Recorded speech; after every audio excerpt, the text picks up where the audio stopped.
Hey, what's up guys, MJV with another video, and today we're going to be talking about the Sunlu S8.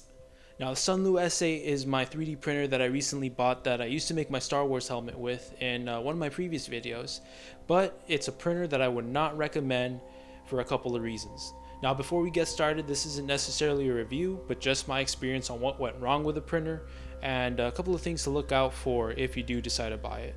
So after putting this thing through some strenuous use about, I want to say 12 days straight or so, I was looking to continue my Star Wars prints to make my next episode for my part 2 on the Umbra series helmet. And I noticed filament wasn't coming out of the extruder. Now this could be for various reasons. So after searching a couple of Discord forums on the S8 and the quality of printer it is, I got some pretty negative feedback. Now I didn't take this to heart because I had printed the Star Wars helmet already and some variety of other prints, as you can see here. I did have a little mini Star Wars helmet, as well as a dinosaur, or a T-Rex at that, and then I also had an action figure that I was working on. So the extruder gear was rotating and carrying that filament, but the other wheel that was keeping it in place wasn't. Now this could be due to spring tension or maybe tightness of the screws. So I went ahead and I took it apart and I reassembled it various times. After that, I noticed that it worked for about 5 minutes and it would stop.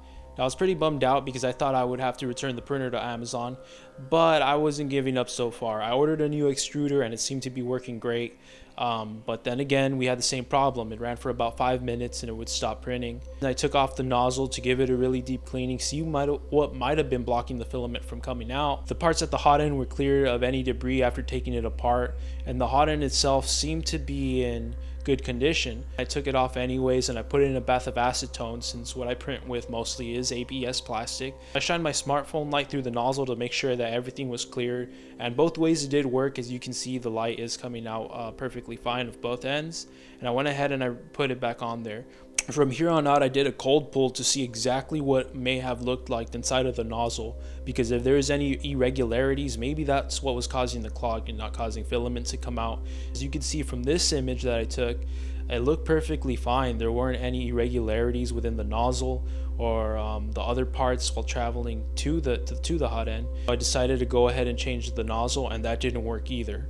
Now this was a little strange to me because I had been printing just fine, and I thought maybe the file wouldn't corrupt. It wouldn't make much sense, but maybe something was up with the SD. So I went to Kira, I went back to my default settings, I loaded up the settings on the SD card, and still I had no luck printing with a printer. It looks like it had given up on me. Finally, as a test, I went ahead and I cleaned the bed.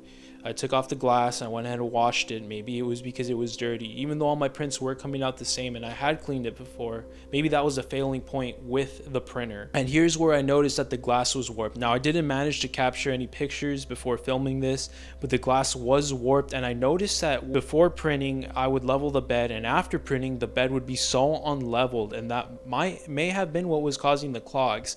But then again, I have no idea what was causing the clogs. I would have recommended the printer after the Star Wars helmet, but after I started having all these problems, I would not recommend anyone buy this.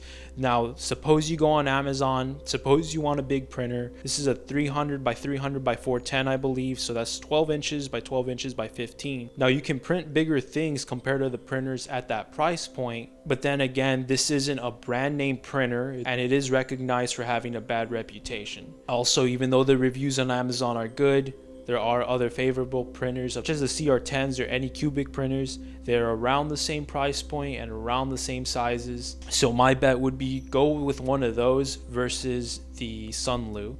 Now the filament that came with the Sunlu was fine, everything printed fine, but my issue is that for the long run, it probably won't be as reliable as it was in the first week or so. Now I'm not sure what was causing the prints to fail. I suspect that maybe the temperature reading was inaccurate, but I didn't want to go through the trouble of getting the manufacturer's warranty, shipping it to Sunlu, and then getting it back to my house if it was going to be unreliable to begin with. This printer did cost around $380 on Amazon after taxes, around $360 to $380, so it is an expensive printer, and you don't expect machinery like this to be disposable. I did have it longer than the return date for Amazon, but I went ahead and I explained what was happening. Since it does have 1 year manufacturer warranty, they were willing to take it back. So tomorrow I'm going to go ahead and drop it off at the UPS. They are going to deduct a percentage of what I paid to go towards restocking fees, but that's fine. It's better to have some of my money back than lose out on almost $400. Now, I will be getting a new printer, and that is in a video coming up soon, and I will be continuing with my Star Wars builds because I really want to have that costume done by Halloween time, so I hope you guys are ready for that. If you'd like to see more content or want to follow up with the projects we'll be doing, go ahead and hit the subscribe button and share with friends. And I really want to thank everyone before I go for hitting 50 subs, guys. It's a big milestone in my channel. We're really small, but I hope to bring a lot of good content and make content that isn't necessarily out there on YouTube and transmit it to you guys at home. So with all this being said, guys, I really hope you enjoyed the video, and we'll go ahead and see you next time.